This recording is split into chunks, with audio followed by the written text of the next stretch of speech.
Assalamualaikum warahmatullahi wabarakatuh. Alhamdulillahirabbil alamin wa bihi nasta'inuhu ala umurid dunya waddin. Wassalatu wassalamu ala asrofil anbiya'i wal mursalin nabiyina Muhammadin wa ala alihi wa ashabi ajmain. Rabbi shrah li sadri wa yassir li amri wahlul 'uqdatam min lisani yafqahu qawli amma ba'd. Jamaah rahimakumullah, marilah yang pertama dan paling utama kita senantiasa memanjatkan puji syukur kehadirat Allah Azza wa Jalla yang hanya karena rahmat, taufik dan hidayahnya kita masih diberi kesempatan saat ini untuk melaksanakan satu kegiatan thalabul ilmi bersama-sama. Salawat serta salam mudah-mudahan senantiasa tercurahkan kepada junjungan kita Nabi besar Muhammad sallallahu alaihi wasallam, para keluarganya, para sahabatnya dan seluruh pengikutnya. Insya Allah termasuk kita sekalian yang senantiasa menjalankan sunnah-sunnahnya. Alhamdulillahirabbil alamin, dalam masa pandemi yang alhamdulillah sudah mulai mereda. Alhamdulillah kita masih diberi kesempatan, karena kalau kita lihat kemarin banyak saudara-saudara kita yang terpapar pandemi, terpapar COVID-19, bahkan banyak juga yang sampai meninggal dunia. Alhamdulillah, puji syukur bahwa kita masih diberi kesempatan untuk beribadah, untuk hidup di dunia ini. Jamaah rahimakumullah, Syekh Muhammad bin Shalih Al-Utsaimin dalam sebuah kitabnya yang sudah diterjemahkan dengan judul Kesempurnaan Islam dan Bahaya Bid'ah. Beliau menyampaikan bahwa amal ibadah kita yang diterima Allah itu ada syarat-syaratnya. Tidak semua ibadah, tidak semua amal perbuatan mesti diterima Allah. Ada dua syarat. Yang pertama adalah kita harus niat ikhlas karena Allah.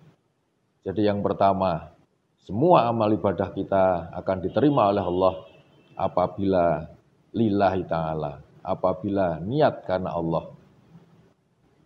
Dalam sebuah riwayat pernah disampaikan, nanti suatu ketika di hari hisab, ada 3 orang yang mengalami kekecewaan berat. Mereka mengira bahwa hidupnya di dunia ini betul-betul sudah sesuai dengan apa yang disyariatkan, sesuai dengan apa yang dituntunkan, sehingga mereka betul-betul mengira bahwa mereka akan masuk surga. Tetapi mereka menemui kecewaan. Yang pertama adalah seorang syuhada, seorang yang meninggal karena berjihad di jalan Allah, meninggal karena peperangan membela agama. Ketika sudah mau masuk surga, oleh Allah dicegah. Kamu berhenti dulu, karena saya mau tanya sedikit. Kemudian Allah menanyakan, kamu benar-benar mati syahid. Tetapi apakah niat kamu ketika itu? Saya tahu bahwa niat kamu ketika itu adalah kamu biar dianggap menjadi seorang pahlawan, biar kamu dianggap menjadi seorang syuhada, maka tidak pantas kamu masuk surga. Ini orang yang pertama. Orang yang kedua adalah seorang yang dermawan. Dia juga kecewa. Ketika sudah mau masuk pintu surga dicegah oleh Allah.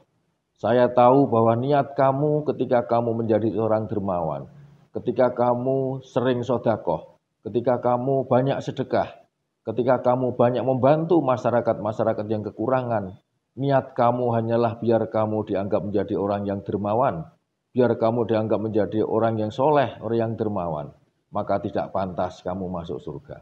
Ini orang yang kedua yang kecewa. Yang ketiga, Bapak Ibu sekalian, ada seorang alim, seorang yang pinter dalam hal agama dan hal yang lain. Ketika dia sudah siap mau masuk surga dicegah oleh Allah. Kamu tidak pantas masuk surga. Karena saya tahu niat kamu ketika hidup di dunia. Kamu menjadi orang pinter. Kamu biar dianggap menjadi orang alim. Biar dianggap menjadi orang yang pinter, orang yang soleh. Bukan semuanya karena Allah. Maka tidak pantas karena niat kamu seperti itu. Kamu masuk surga. Jamaah rahimakumullah.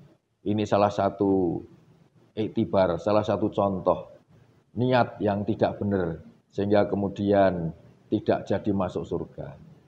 Yang kedua, jamaah rahimakumullah, dalam kitab yang dikarang oleh Syekh Muhammad bin Shalih Al-Utsaimin, dia menyatakan bahwa syarat untuk amalan itu diterima oleh Allah selain tadi niat karena Allah, yang kedua adalah mutaba'ah atau mengikuti tuntunan Rasulullah. Dan mengikuti tuntunan Rasulullah ini ada 6 perkara. Yang pertama adalah harus benar sebabnya atau ada tuntunannya.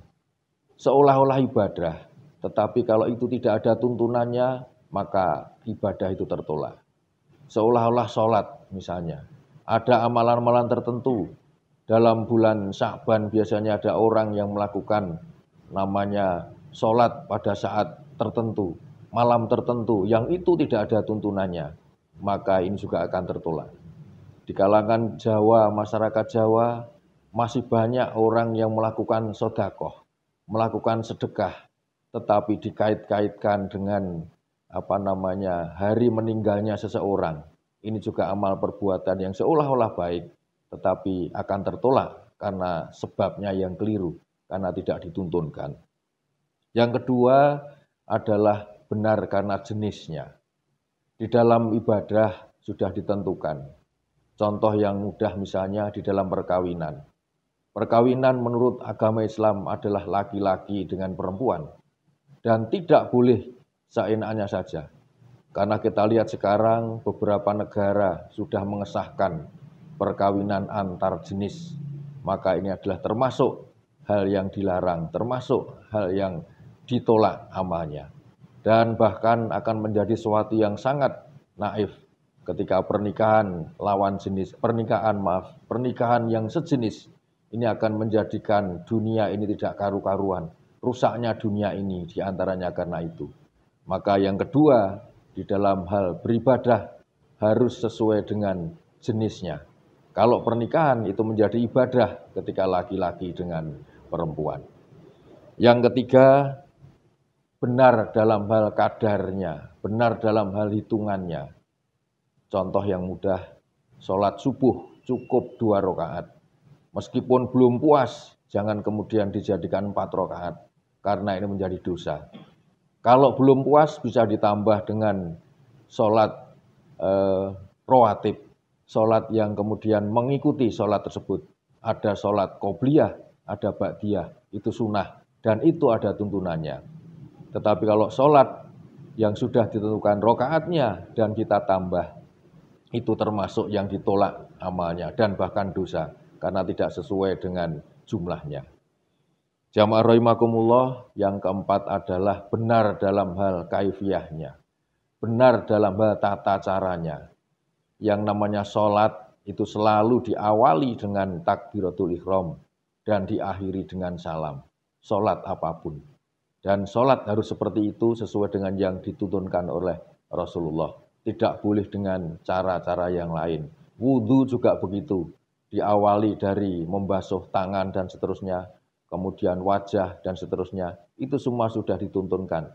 Jadi kaifiyahnya harus betul. Tata caranya harus betul. Jamaah rahimakumullah, yang kelima, benar dalam hal waktu. Betul dalam hal waktunya. Yang namanya sholat Idul Fitri harus dilaksanakan pada tanggal 1 Syawal. Tidak boleh ditunda, tidak boleh diajukan. Karena sudah ditentukan waktunya, yaitu tanggal 1 Syawal. Termasuk juga ketika kita mulai Ramadan, siam Ramadan, wajib yang dilaksanakan juga harus dimulai pada tanggal 1 Ramadan. Tidak boleh maju, tidak boleh mundur. Harus tanggal 1 Ramadan. Perkara kemudian ada beberapa faham, itu faham saja. Insya Allah kalau kita tahu caranya, kita benar caranya, dan juga waktunya, insya Allah akan menjadi sebuah amal yang betul, yang diterima oleh Allah. Sekali lagi, yang kelima adalah betul dalam hal waktunya.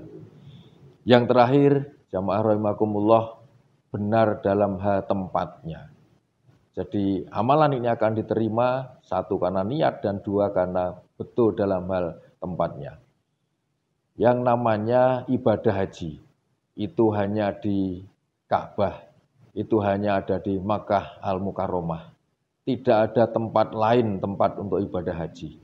Tidak ada tempat lain untuk wukuf kecuali di Padang Arafah. Ini sudah ditentukan. Sehingga meskipun amalan itu serupa haji, tetapi tidak di Makkah Al-Mukarramah, itu bukan ibadah haji dan itu akan ditolak. Demikian kira-kira sedikit yang saya sampaikan jamaah rahimakumullah, bahwa amal itu akan diterima apabila satu, kita punya niat yang benar, niat lillahi ta'ala, niat karena Allah, dan yang kedua adalah mutaba'ah atau mengikuti apa yang dituntutkan Rasulullah, yaitu meliputi 6 perkara, benar dalam hal sebabnya, benar dalam hal jenisnya, benar dalam hal kadar atau hitungannya, benar dalam hal kaifiyah atau tata caranya, dan yang kelima benar dalam hal waktu, dan terakhir benar dalam hal tempatnya. Demikian, mudah-mudahan sedikitnya ada manfaatnya, kurang dan lebihnya mohon maaf. Fastabil khairat, nasrun minallah batun qarib. Assalamualaikum warahmatullahi wabarakatuh.